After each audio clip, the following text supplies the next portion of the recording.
অনেক রোগীরা আমাদের কাছে প্রশ্ন করে যে আর্থ্রাইটিস কি পুরোপুরি ভালো হয়, অর্থাৎ এটা কি ফুল কিওর হয়ে যায়।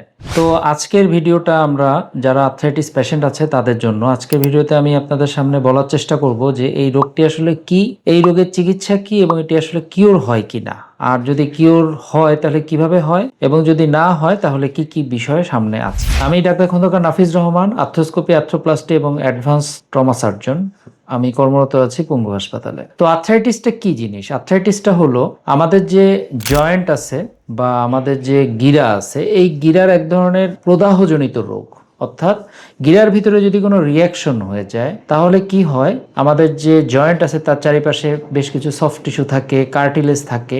এই কার্টিলেজ বা সফট টিস্যুর ভিতরে রিয়াকশনের কারণে কার্টিলেজ ড্যামেজ হতে পারে। তো একটি জিনিস জানবেন যে অনেকে হয়তো জানেনও যে কার্টিলেজ ড্যামেজ এটি পার্মানেন্ট একটা ডিজিজ। অর্থাৎ যদি কার্টিলেজ কখনো ড্যামেজ হয় তাহলে it can not be repaired fully. তো আর্থ্রাইটিসের দ্বিতীয় প্রশ্নটি হলো যে এটি কি পুরোপুরি ভালো হয় কিনা। তো এই পুরোপুরি ভালো বিষয়টা নির্ভর করে যে আপনি আপনার আর্থ্রাইটিসের কোন স্টেজে চিকিৎসাটা শুরু করছেন। যদি একদম আর্লি স্টেজে আপনি চিকিৎসা শুরু করেন তাহলে এটি পুরোপুরি ভালো করা সম্ভব, কিন্তু যদি লেট স্টেজে চিকিৎসা শুরু হয় তাহলে এটি কিন্তু পুরোপুরি কিওর করা সম্ভব না। তো আর্থ্রাইটিসের মধ্যে অনেকগুলো প্যানেল আছে। এর মধ্যে দেখেন যে অস্টিও আর্থ্রাইটিস, এটি হলো সবচেয়ে কমন। এছাড়া আছে rheumatoid arthritis, ankylosing spondylitis, secondary arthritis, gouty arthritis, এরকম অনেক ধরনের আর্থ্রাইটিস আছে। তো মোস্ট কমন যেটা অস্টিও আর্থ্রাইটিস, এটাতে কি হয়, আমাদের হাঁটু, মেইনলি যেহেতু হাঁটু হয়, হাঁটু নিয়ে বলছি, হাঁটুর কার্টিলেজগুলো ড্যামেজ হতে থাকে। ড্যামেজ হতে হতে এটি খুব পাতলা হয়ে যায় এবং এটি এমন অবস্থায় চলে যায়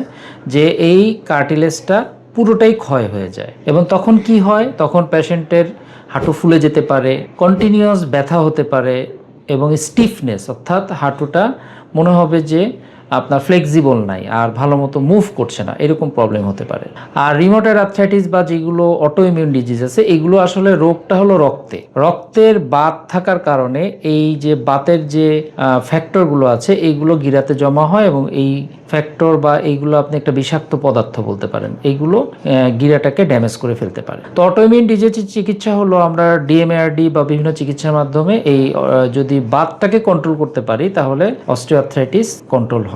কিন্তু যেটা অস্টিওআর্থ্রাইটিস সেটি যদি আর্লি স্টেজে করেন তাহলে আমরা অনেক সময় পিআরপি দেই বা আরও বেশ কিছু মেজার্স আছে, ওয়েট কন্ট্রোল করি, লাইফস্টাইল মডিফিকেশন করি, ফিজিওথেরাপি দিয়ে অনেক সময় ভালো করা সম্ভব। কিন্তু অ্যাডভান্স স্টেজে অনেক সময় এটি পুরোপুরি কেয়ার করা সম্ভব হয় না, অনেক সময় অপারেশনও লাগতে পারে।